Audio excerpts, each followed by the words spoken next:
Friends, welcome to my YouTube channel Sujeet Kumar Stambh classes को। आज फिर से हम इंग्लिश ग्रामर का नेक्स्ट वीडियो लेकर के आ गए हैं। इंग्लिश ग्रामर का अगला वीडियो लाने में इसलिए देरी हुई क्योंकि मैं 11th क्लास का NCERT बुक सोल्यूशन करवा रहा था, तो इसलिए मैं इसको लेकर के आ गया। ठीक है, अब तो हमने GHW दिया था, क्या था, ही मैट मी स्टडी, उसने मुझे कल मिला। कब मिला? कल मिला।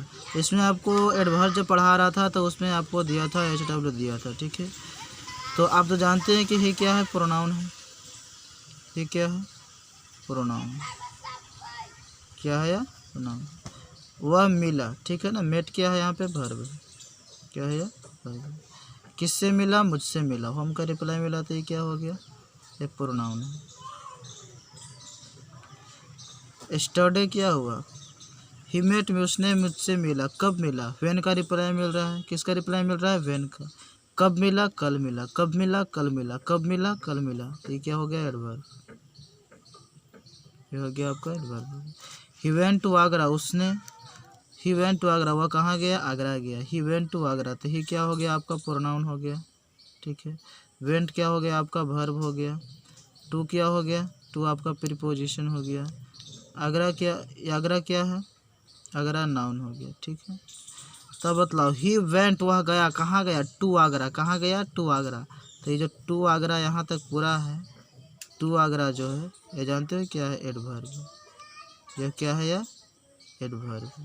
क्या है? To Agra adverb. इसको हम प्रीपोजिशन फ्रेज भी बोल सकते हैं। क्या बोल सकते हैं? Preposition phrase. जब ये फ्रेज पढ़ाऊंगा ना तो क्लियर हो जाएगा कि ये प्रीपोजिशन फ्रेज क्यों है। ठीक है, तो अभी तत्काल समझिए कि एडवर्ब मतलब प्रीपोजिशन फ्रेज भी एडवर्ब का काम कर दिया करती है, इसलिए यहाँ पे जो प्रीपोजिशन फ्रेज है वह एडवर्ब है। क्योंकि रिप्लाई किसका मिल रहा है? वेयर का रिप्लाई मिल रहा है। तो वेयर का, व्हेन का, हाउ का, इस सब का रिप्लाई अगर मिलता है तो क्या बोलते हैं कि वह एडवर्ब है। ही वेंट टू आगरा, वह कहाँ गया? आगरा गया। तो टू आगरा जो है से क्या हुआ? एडवर्ब। एक और क्वेश्चन हम दिए थे, देखिए, मैनी लार्ज यूनिवर्सिटीज़, बहुत सारी जो बड़ा यूनिवर्सिटीज़ है, विश्वविद्यालय है, हैव शोन कॉमन कमेंडेबल एलेक्रिटी होती है, मतलब प्रशंसनीय तत्परता दिखाई है। ठीक है ना। तो यहाँ पे देखिए, मैनी लार्ज यूनिवर्सिटी, अब यूनिवर्सिटीज क्या है? नाउन है। क्या है? नाउन है। लार्ज मतलब क्या हुआ? एक लंबा तय। नाउन की विशेषता बता रहा है, एडजेक्टिव है। अब बहुत सारा है, कितना है? बहुत सारा है, तो भी क्या हुआ? एडजेक्टिव हुआ। ठीक है, हैव शोन, हैव क्या हुआ? एक वर्ब हुआ। शोन की भी क्या हुआ? एक वर्ब हुआ। कमेंडेबल क्या हुआ? कमेंडेबल का मतलब क्या होता है? प्रशंसनीय। एलेक्रिटी क्या हुआ? यहाँ पे नाउन हुआ। एलेक्रिटी नाउन हुआ। कमेंडेबल यहाँ पे क्या हो गया? एडजेक्टिव हो गया। ठीक है, अब चलते हैं हम क्या पढ़ने के लिए? प्रीपोजिशन पढ़ने के लिए चलते हैं। ठीक है, अब हम प्रीपोजिशन पढ़ेंगे। हमने एडवर्ब पढ़ लिया, 6ठा नंबर। ठीक है, हाँ चलिए आगे बताते हैं। कोई आवाज़ आने की वजह से रोकना पड़ा मुझे। देखिए, 6ठा जो था, हमने एडवर्ब तक बता दिया था। प्रीपोजिशन हम लोग सीखते हैं कि प्रीपोजिशन क्या चीज़ होता है। प्रीपोजिशन क्या चीज़ होता है? ठीक है, तो प्रीपोजिशन जानते हो क्या है? यह एक है नाउन और प्रोनाउन के बीच रिलेशन बतलाने वाला चीज़ होती है। ठीक है ना, इसलिए हम बोल सकते हैं कि रिलेशन शोइंग वर्ड। ये क्या दर्शाता है? रिलेशन दर्शाता है। क्या दर्शाता है? रिलेशन दर्शाता है। रिलेशन शोइंग वर्ड किसके बीच दर्शाता है? नाउन और प्रोनाउन का दर्शाता है। किसका अब दर्शाता है? नाउन या प्रोनाउन का। नाउन या प्रोनाउन का रिलेशन बतलाता है। या प्रीपोजिशन क्या बतलाता है? रिलेशन बतलाता है। ठीक है, अब जैसे कि अगर मैं बात करूं कि कैसे हो सकता है, अगर मैं बोल दूं कि अगर हम कह देते हैं कि कोई भी चीज़ को अगर बोल देते हैं कि वह टेबल पर खड़ा है, ऐसा बोल सकते हैं कि ही स्टूड, वह खड़ा है। ही स्टूड, वह खड़ा है। वह खड़ा है ना, वह खड़ा था। ठीक है, ही स्टूड कहाँ पे खड़ा था? On the table. ठीक है ना, वह कहाँ खड़ा था? टेबल पर खड़ा था। He stood on the table. अब बतलाओ ही का जो रिलेशन है, ही का जो रिलेशन है इस टेबल से बतला रहा है कि नहीं बतला रहा है? तो इसका बतलाने में कौन मदद कर रहा है? ऑन मदद कर रहा है। ऑन नहीं रहता तो क्या टेबल पर खड़ा रहता? अगर मान लिया जाए कि ऑन नहीं रहता, अंडर रहता तो फिर तो टेबल के नीचे रह जाता अगर खड़ा। और क्या हो जाता है? अगर अंडर मतलब क्या होता है? नीचे होता है। अंडर अगर लगा देते तो टेबल के नीचे रहता, तो मतलब अंडर हो जाता तो नीचे हो जाता, ऑन था तो ऊपर हो जाता है। मतलब ये जैसे जैसे परिवर्तित करेंगे तैसे तैसे व्यक्ति खड़ा होगा, चाहे बैठेगा, चाहे जो भी करेगा। मतलब जो रिलेशन ही और टेबल में बतलाया, ये ऑन की वजह से बतलाया गया है। ही स्टूड, वह खड़ा था, ऑन द टेबल, कहाँ पे खड़ा था? टेबल पर खड़ा था। ऑन द टेबल, कहाँ खड़ा था? टेबल पर खड़ा था। अगर मैं पूरा की अगर बात कर लूँ ऑन द टेबल की, तो क्या हो जाएगा? वह एडवर्ब हो जाएगा। क्या हो जाएगा? एडवर्ब हो जाएगा। ठीक है, क्योंकि कहाँ पर खड़ा था, प्रश्न करेंगे कि कहाँ पर खड़ा था, है ना? वेयर का रिप्लाई मिलेगा ना, कहाँ पर था? तो टेबल पर था, तो क्या हो जाएगा? यह एडवर्ब हो सकता है। ठीक है, लेकिन यहाँ पे क्या है? ऑन क्या है? एक प्रीपोजिशन है जो इस नाउन के साथ क्या बतला रहा है? रिलेशन बतला रहा है। नाउन है ना, यह रिलेशन बतला रहा है। ठीक है, और इस प्रोनाउन का बतला रहा है। तो नाउन या प्रोनाउन का जो रिलेशन बतलाता है वो क्या होता है? वह होता है प्रीपोजिशन होता है। ठीक है, और प्रीपोजिशन होता है, और प्रीपोजिशन के साथ जो नाउन आया है, दोनों मिलकर के जो प्रीपोजिशन और नाउन है, यह एडवर्ब का भी काम कर जाता है। इसको हम प्रीपोजिशन फ्रेज बोलते हैं, और ये प्रीपोजिशन फ्रेज जो है एडवर्ब का भी काम कर जाता है। ठीक है ना? जैसे मान लिया जाए कि हम अगर मान लिया जाए कि बोलते थे कि मे आई कम इन, क्या मैं अंदर आ सकता हूँ? जब विद्यालय में जाते होंगे तब मान लिया जाए कि देर हो जा रहा होगा आपको क्लास में पहुँचने से, तो देर हो जा रहा होगा तो बोलते हैं कि मे आई कम इन सर, क्या मैं अंदर आ सकता हूँ सर? तो आप बतलाइए कि यहाँ तक हिंदी क्या होगा? मे आई कम, क्या मैं आ सकता हूँ? मे आई कम, क्या मैं आ सकता हूँ? तो प्रश्न यह उठेगा ना कि कहाँ आ सकते हो भाई? तो कहेगा कि अंदर, इन, क्या? इन, अंदर। क्या मैं आ सकता हूँ कहाँ? तो अंदर। कहाँ आ सकता हूँ? अंदर। कहाँ? तो अंदर। कहाँ? अंदर। ठीक है ना? तो वेयर का रिप्लाई मिल रहा है ना इनसे। इनसे किसका रिप्लाई मिल रहा है? वेयर का। किसका रिप्लाई मिल रहा है? वेयर का रिप्लाई मिल रहा है। तो वेयर का जो रिप्लाई मिलता है वो क्या होता है? एडवर्ब होता है। क्या होता है वह? एडवर्ब होता है। तो यहाँ पे इन प्रीपोजिशन नहीं है बल्कि एडवर्ब है। अगर आपसे पूछे कि इन क्या है, तो इन क्या है? प्रीपोजिशन है।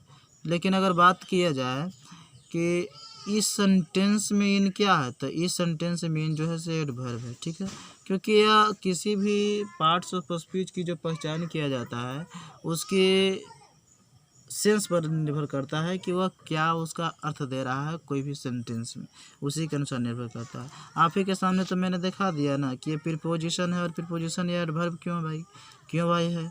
क्योंकि यह वेयर का रिप्लाई दे दिया।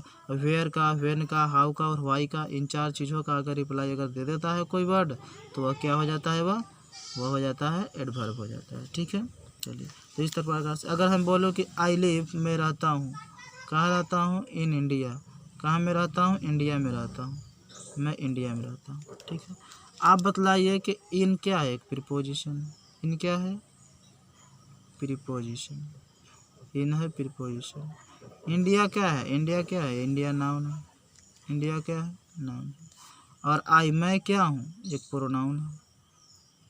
ठीक है, आप बतलाओ कि आई लिव, में रहता हूँ, कहाँ रहता हूँ? इंडिया में रहता हूँ। तो इंडिया क्या है? एक नाउन है। इस नाउन का ये मुझसे रिलेशन बतला रहा है ना। कौन रहता है? मैं रहता हूँ। कहाँ रहता हूँ? इंडिया में रहता हूँ। तो इस प्रोनाउन का नाउन के साथ रिलेशन आ रहा है।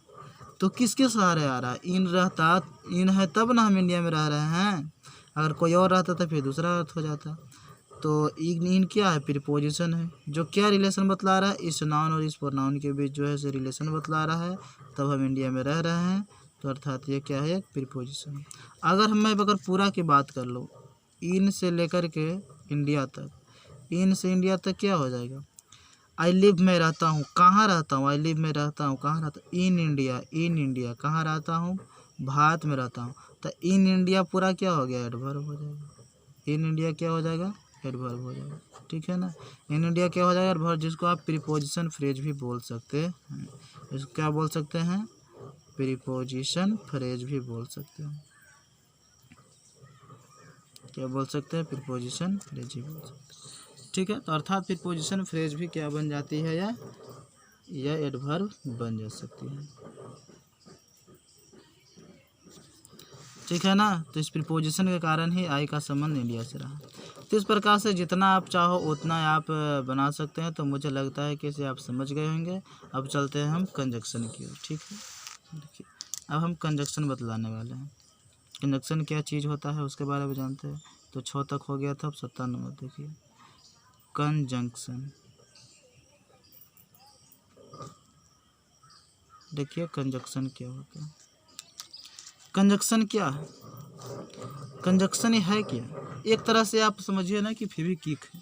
क्या है, फेविक्विक है, जिसका फेविकॉल गोंद जो ही बोलो, जो सटाने वाला काम करता है। दो सेंटेंस है उसको क्या कर दिया आप, कनेक्ट कर दिया, जोड़ दिया, है ना। कि कनेक्टिंग वर्ड बोल सकते हो, इसको क्या बोल सकते हो, कनेक्टिंग वर्ड बोल सकते हो। क्या है, कनेक्टिंग वर्ड, कनेक्टिंग वर्ड। इसको हम क्या बोल सकते हैं कि यह एक कनेक्टिंग वर्ड है जो कनेक्ट करता है, ठीक है ना। कंजक्शन क्या है, कनेक्टिंग वर्ड है जो क्या करता है, कनेक्ट करता है, ठीक है ना। जैसे चिपकू गोम या फेविक्विक बोल सकते हो। जैसे कि अगर मैं बोल दूं कि आई एम पुअर, मैं क्या हूँ, गरीब हूँ। एक और हमने सेंटेंस बोला कि यू आर रिच, तुम अमीर हो। अब दोनों सेंटेंस को क्या किया कि कनेक्ट कर दिया, ठीक है। किसके सहारे हमने कनेक्ट कर दिया, बट के सहारे कनेक्ट कर दिया, ठीक है ना। तो ये तैयार क्या हो गया, आई एम पुअर, मैं गरीब हूँ। बट जानते हो तुम, यू आर रिच, तुम अमीर हो यार। क्या हो तुम, अमीर हो। तो आप बतलाओ इसे में, तो बट किसका काम किया, कंजक्शन का काम किया। सिंपल सी बात है। बट किसका काम किया है, कंजक्शन का काम किया है। I am poor but you are rich, ठीक है ना। ये क्या किया, कंजक्शन का काम किया, ठीक है। तो इस तरह से आप बोल सकते हो। अगर मान लिया जाए कि और बोलना है कि अगर लिखना है Sujeet and Ajeet, Sujeet and Ajeet are, Sujeet and Ajeet are honest. क्या बोल दिया हमने, Sujeet and Ajeet are honest. Sujeet और अजीत क्या है, ईमानदार है। तो यहाँ पे आप देख रहे हैं कि सुजीत हुआ, ये अजीत हुआ, ठीक है। तो क्या करता, कनेक्ट किया ना, सुजीत और अजीत। हम और कब बोले, एंड की वजह से बोले ना। किसकी वजह से बोले हम, एंड की वजह से बोले। तो एंड क्या हो गया, कंजक्शन हो गया। क्या हो गया, ये कंजक्शन हो गया, ठीक है। तो कंजक्शन जो है इससे दो सेंटेंस को भी जोड़ सकता है या फिर दो वर्ड को भी जोड़ सकता है, ठीक है ना। तो इस तरह से हमने कंजक्शन के बारे में भी हमने जान लिया, ठीक है। और अब हम चलते हैं इंटरजेक्शन पर। पेज यहाँ पे कंप्लीट हुई। अब चलते हैं अगला पेज पलटते हैं। चलिए अब चलते हैं हम इंटरजेक्शन की ओर, ठीक है। अब इसको भी हम दो भाग में बांट दे रहे हैं ताकि कम पेज में ज़्यादा चीज़ सीख सकें। क्योंकि मेरे पास बोर्ड तो है नहीं, तो इसी में ना काम करनी है, ठीक है। 8वां नंबर देखिए, interjection. Parts of a speech का या वर्ड्स का जो प्रकार है, types of a word, interjection, ठीक है। इंटरजेक्शन पहले लिख देते हैं। ये अंतिम प्रकार है जिसका नाम है इंटरजेक्शन, ठीक है ना। तो इंटरजेक्शन क्या होता है, अब इंटरजेक्शन एक तरह के फीलिंग है। हमको क्या बतलाता है, ये फीलिंग बतलाता है। क्या बतलाता है, फीलिंग। मनुष्य के अंदर क्या फीलिंग चल रही है उसको बतलाती है। इसलिए इसको अगर हम परिभाषा लिखना चाहें तो लिख सकते हैं कि interjection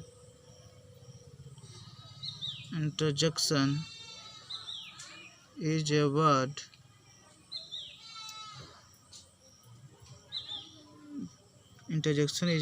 that is used to express, जिसका प्रयोग क्या करने के लिए किया जाता है, that is use to express a strong feeling or sudden emotion.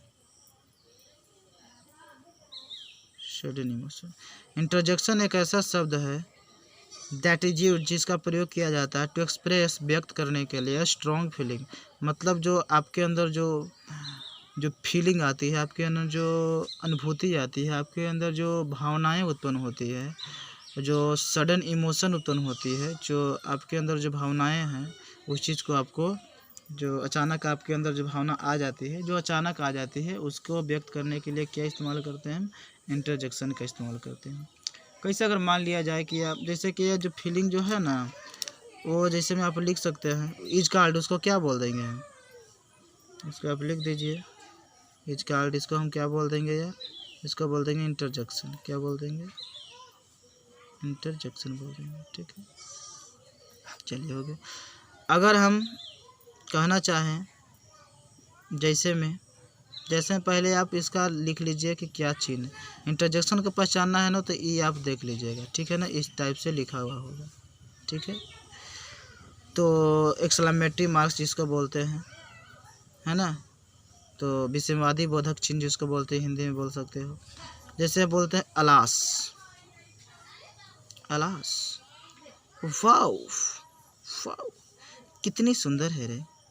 और देखो, और बोल सकते हो, और क्या बोल सकते हो? जैसे आता आह, अगर मान लिया कष्ट होता तो क्या बोलते? आ आ, जितना कष्ट होता उतना ए लगाते जाओ। ठीक है ना, और ज़्यादा कष्ट हुआ, आ आ आ, है ना, जितना कष्ट हुआ इसको हम लगाते जाते हैं। ये सब क्या होता है? एक फीलिंग होता है। हुर्रे बोल सकते हो, hurray, we have won the match, hurray हम लोगों ने मैच जीत लिया। ठीक है ना, और बोल सकते हो इस तरह से आप बोलते भी हैं, what a place, what a place, what a place, क्या प्लेस है यार, what an idea, what an idea, कितनी अच्छी सूझ है रे, कितना अच्छा तुमने तरीका बतलाया ना, व्हाट एन आइडिया, कितनी अच्छी सूझ है। ठीक है, बोलते हो ना, वाओ कितनी सुंदर लड़की है, wow she is beautiful girl, है ना, बोलते हो ना, wow she is a beautiful girl, वह कितनी सुंदर लड़की है। ठीक है ना, कितनी सुंदर लड़की है, दिखने में जो लगता है मित्र, उसको तो हम लोग बोल देते हैं कि सुंदर है। ठीक है ना, फेस से अच्छा है, ठीक है ना, गोरा है, तो हम लोग क्या बोल देते हैं कि सुंदर है ना, कितना अच्छा है, और अट्रैक्ट हो जाते हैं, आकर्षित हो जाते हैं। लेकिन मुख्यतः जानते हैं क्या है? वो एक चरित्रवान होना चाहिए। किसी व्यक्ति की अगर चरित्रवान है तो वास्तव में वही एक सुंदर मानी जा सकती है। ठीक है, फेस से क्या लेना देना है मित्र, अगर उसके अंदर की अगर चरित्र ही भ्रष्ट है। ठीक है, एक कबीर थे कवि, ठीक है, उन्होंने जानते हो क्या बतलाया था इस दुनिया में? जानते हो क्या बतलाया था? वे बोले थे अपनी पंक्ति के माध्यम से कि मन फूला फूला फिरे जगत में कैसा नाता रे, मन फूला फूला फिरे जगत में कैसा नाता रे, चार बांस चरगजी मंगायो चढ़ी काठ की घोरी, चारों कोने पर आग लगाया फूकी दिया जसोरी, बाल जरे जस घास, हड्डी जरे जस लकड़ी, सोना जैसी काया जर गई कोई नहीं आए पास। जिस आप लोग या फिर हम लोग जिस चेहरा पर हम लोग घमंड करते हैं, वह जो चेहरा है एक दिन जब मर जाती है, जब हम लोग मर जाता है, हमारा जब शरीर समाप्त हो जाती है, तो देखते हो जैसे ही प्राण समाप्त होते हैं उसके बाद लोग क्या नाम से पुकारते हैं? लाश के नाम से पुकारते हैं। और क्या करते हैं? चार को बांस लाते हैं और उस पर रख करके बांध करके, जस्ट लाइक जिस प्रकार से होलिका दहन होती है उसी प्रकार से आप जैसे अगजा जलाते हैं उसी प्रकार से जला देते हैं। ठीक है, बाल जरे जस घास, मतलब घास जैसा बाल जल जाता है, और हड्डी जरे जस लकड़ी, और लकड़ी जैसा क्या? हड्डी जल जाता है, और इस सोना जैसा काया जर गई कोई नहीं आए पास। ये शरीर जो है, कितना अच्छा जो शरीर हमारा प्राप्त हुआ था, माता पिता की वजह से जो हमारा शरीर तैयार हुई थी, कितनी अच्छी शरीर थी, वह क्या हो गया? समाप्त हो गया, जल गया, कोई पास नहीं आता है मित्र, सर्वस्त्र समाप्त हो जाती है। इसलिए इस दुनिया में सिर्फ प्रेम है, और इस प्रेम पर ही जिंदा रहनी रहती है, और एक दूसरे से आंतरिक प्रेम होना चाहिए। क्या होना चाहिए? आंतरिक प्रेम होना चाहिए, शारीरिक प्रेम नहीं, क्योंकि शारीरिक प्रेम ज़्यादा दिन तक ये सुखी नहीं देती है, ठीक है, क्योंकि यह जो होता है सिर्फ क्षणिक अनुभव देती है। लेकिन जो आंतरिक होती है, जो इमोशनल होती है, जो एक दूसरे को फीलिंग के समझता है, वही वास्तव में प्रेम होता है। जो हमारी कष्ट को वो समझ जाए और उसकी कष्ट को हम समझ जाए, वह क्या होता है? वास्तविकता यही होती है। आप 9th क्लास में पढ़े होंगे तो आपको मंझन लिखे थे, ठीक है ना, प्रेम के बारे में लिखे थे। कबीर ने भी लिखा है, प्रेम के बारे में लिखा है, ठीक है। तो बड़ी तरह की बात है, अगर वो सब चीज़ बताने लगे तो इसको पढ़ाना थोड़ा भूल जाएंगे। लेकिन ये नैतिकता भाव से वह सीखना बहुत ज़रूरी होती है, ठीक है। तो इसलिए हम लोग एक इस तरह से हम लोग रहेंगे भ्रातृत्व भाईचारा के साथ, इस तरह से हम लोग मेल मिलाप के साथ रहेंगे। जैसे दूध में जितना भी पानी डालो तो पता ही नहीं चलता है कि इसे दूध पानी कहाँ है, मतलब इस तरह से मिल जाता है। वो अपना लक्षण छोड़ता ही नहीं है, दूध उजलापन के उजलापन ही रखता है, ठीक है। तो इस प्रकार से हम लोगों को रहनी है, ठीक है, इस दुनिया में। इस ऐसा नहीं कि अपने आप को बर्बाद कर लेना है, ऐसा कभी नहीं करना है, ठीक है। बिल्कुल चरित्रवान बनना चाहिए। मनुष्य का जन्म तो सहज होता है मित्र, लेकिन मनुष्यता बहुत कठिन प्रयत्नों से प्राप्त होती है। मनुष्यता प्राप्त करने के लिए आपको काफ़ी चीज़ सीखनी पड़ती है, तब जाकर के प्राप्त होता है, ठीक है। नहीं तो लोग क्या बन जाता है? पैनिक हो जाता है, ठीक है, बहुत घबराहट होती है उनके अंदर, ठीक है। इस दुनिया में क्या 40-50 वर्ष के बाद हम लोगों की मृत्यु हो जाएगी, है ना, 50-60 वर्ष के बाद। पहले लोग ज़्यादा दिन तक क्यों जीते थे? इसका कारण क्या था? पहले लोग इतना खाद्य पदार्थ नहीं खाते थे, इतनी जनसंख्याएं नहीं थी, इतना लोग नहीं रहते थे, जिसकी वजह से वातावरण सही था, पेड़ पौधे बहुत तरह के थे और ऑक्सीजन बहुत मात्रा में मिलती थी, जिसकी वजह से स्वस्थ रहते थे। कई दिनों तक अगर भूखा भी रह जाते थे तो उनका शरीर पर उतना प्रभाव नहीं पड़ता था। लेकिन आज देखिए, एक दिन तक आप भूखा रहिएगा तो लगेगा कि पूरा शरीर जैसे काम करना बंद कर दिया, बिल्कुल शिथिलन हो जाता है ना। इसका कारण क्या रहा है? यही सब न रहा है, खाद्य पदार्थ की, क्योंकि ज़्यादा आदमी बढ़ेगा तो उत्पादन करना चाहिए। उत्पादन ज़्यादा कैसे होगा? जब खाद छीटा जाएगा, है ना। तो इस तरह से बात है मित्रों। चलिए हम लोग आगे पढ़ते हैं। लेकिन नैतिकता भाव होना सबसे ज़्यादा ज़रूरी होती है। ये सब शिक्षा तो मिलती रहती है, लेकिन नैतिक शिक्षा जीवन में होना सबसे ज़्यादा ज़रूरी है, क्योंकि आप कहीं भी जाइएगा तो आपका विचार देखेगा कि आपका विचार कैसा है, ठीक है, ना कि आपकी जो लिखी हुई है, आपके अंदर जो पढ़े लिखे हैं वो चीज़ देखता है, ठीक है। थोड़ा ना आपके यहाँ लिखा हुआ है कि आप प्रीपोजिशन जानते हैं, कि एडवर्ब जानते हैं, कि सब्जेक्ट जानते हैं, कि ऑब्जेक्ट जानते हैं, कि केस जानते हैं, कि पॉजेसिव जानते हैं। ये सब कौन देखता है मित्र? आपका तो विचार देखता है कि आप किसके साथ कैसा बर्ताव कर रहे हैं, किसके साथ कैसे उठ रहे हैं, बैठ रहे हैं, रह रहे हैं। मुख्यतः इसी चीज़ पर सबसे ज़्यादा ध्यान दी जाती है, ठीक है ना।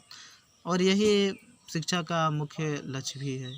लेकिन आजकल जो लक्ष्य बना रखा है एग्ज़ाम पास करना ये मनुष्य का लक्ष्य नहीं होना चाहिए। मनुष्य का लक्ष्य होना चाहिए कि एक अच्छा मनुष्यता प्राप्त हो सके, ठीक है। चलिए अब चलते हैं अगला पॉइंट पर। इंटरजेक्शन तो आपको बतला ही दिए कि इस तरह से हो सकती है। तो इंटरजेक्शन मुझे लगता है कि आप सीख गए होंगे, ठीक है। तो इंटरजेक्शन का मुख्यतः जो प्रयोग होती है आपका एक्सक्लेमेटरी सेंटेंस होता है उसमें किया जा सकता है। अधिकांशतः जैसे इम्परेटिव सेंटेंस होता है, ऑप्टेटिव सेंटेंस होता है, उसमें भी किया जा सकता है। जैसे बोलते हो कि may you live long, may you live long मतलब क्या हो सकता है कि तुम दीर्घायु हो, मतलब लंबी उम्र तक जियो। मे यू लिव लॉन्ग तो क्या होता है? ऑप्टेटिव सेंटेंस में इसका प्रयोग कर लेते हैं, ठीक है। तो क्या एक्सक्लेमेशन है, ठीक है। इस तरह से आप नरेशन में भी आप एक्सक्लेमेटरी का बनाते हो सेंटेंस में भी इस तरह से, मतलब इस तरह से आपको जहाँ भी दिखाई दिएगा तो आप समझिएगा कि वह क्या है, इंटरजेक्शन का प्रयोग किया गया है। इंटरजेक्शन का प्रयोग आपको बहुत तरह के आपको मिल सकता है, कहीं भी आपको मिल सकता है। और अगर आपको मिला तो आप समझ जाइएगा कि वह इंटरजेक्शन का प्रयोग किया गया है, ठीक है ना। तो इंटरजेक्शन का जो यूज किया जाता है आप एक्सक्लेमेटरी सेंटेंस में कर दिया जाता है। अगर आपसे पूछा जाए कि इंटरजेक्शन और एक्सक्लेमेटरी में क्या अंतर है, तो देखिए इंटरजेक्शन जो है उसका प्रयोग एक्सक्लेमेटरी सेंटेंस में करते हैं। किस में करते हैं? एक्सक्लेमेटरी सेंटेंस में आप लोग करते हैं, ठीक है ना। इंटरजेक्शन का प्रयोग जो आपके अंदर जो फीलिंग होती है उस चीज़ का, ठीक है। चलिए यहाँ तक पढ़ने के पश्चात मैं आपको एक क्वेश्चन देता हूँ जिसको आपको बतलाना होगा, ठीक है। देखिए अगर हम लिखते हैं कि आई शैल सी, मैं देखूँगा यू तुम्हें इन 3 घंटा, इन 3 आवर्स, ठीक है ना। आई शैल सी, मतलब इसका मतलब क्या हुआ, आई शैल सी, मैं देखूंगा तुम्हें, मैं देखूंगा तुम्हें कैसे, कितने घंटों से, 3 घंटों से देखूंगा, ठीक है ना। तो आई क्या है यहाँ पे, आई यहाँ पे क्या है, प्रोनाउन है, क्या है यह, प्रोनाउन है, ठीक है। शैल क्या है यहाँ पे, वर्ब है। सी क्या है यहाँ पे, वर्ब है, ठीक है। मॉडल वर्ब हमेशा वर्ब का बेस फॉर्म लेता है। शैल हमेशा, जो मॉडल वर्ब है, शैल क्या है, मॉडल वर्ब, मॉडल वर्ब हमेशा क्या लेता है, वर्ब का बेस फॉर्म लेता है, ठीक है। बेस फॉर्म क्या होता है, V1 से पहले वाला जो फॉर्म होता है, जब जानते हैं ना कि V1 होता है, V2 होता है, V3 होता है, V4 होता है, V5 होता है, तो इससे जो पहले वाला फॉर्म होता है उसको बोलते हैं वर्ब का बेस फॉर्म बोलते हैं, ठीक है। इसी से सारा फॉर्म तैयार होती है। आगे चल करके हम इसका विस्तार से बतलाएंगे, आपको चिंता लेने की ज़रूरत नहीं है। यू क्या है, यू क्या है, यह प्रोनाउन है, क्या है, यह प्रोनाउन है। इन क्या है, प्रीपोजिशन है, क्या है, यह प्रीपोजिशन है। 3 क्या है, एडजेक्टिव है। आवर क्या है, नाउन है, ठीक है, क्या है, यह नाउन है। अगर मैं इन से लेकर के, अगर हम इन से लेकर यहाँ तक अगर मैं बोलूँ कि क्या है, क्या है, प्रीपोजिशन फ्रेज है। प्रीपोजिशन फ्रेज एडवर्ब भी होता है। इन 3 आवर्स कब होता है, जब रिप्लाई दे दे हाउ का, वेयर का, व्हेन का, व्हाई का। मैं तुम्हें देखूंगा कितने घंटों से, 3 घंटों से, ठीक है ना, 3 घंटों से देखूंगा।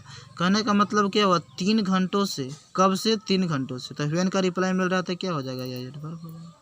क्या हो जाएगा मित्रों, यह एडवर्ब हो जाएगा, ठीक है ना। तो इस तरह से आज इतना ही रहेगा। फिर अगला वीडियो जो है, अगला सेंटेंस में हम लोग अगला जो पॉइंट होगा हम अगले वीडियो में आपको बतलाएंगे, ठीक है। Thank you for watching video. अच्छा लगता है तो लाइक कीजिए, शेयर कीजिए, सब्सक्राइब कीजिए।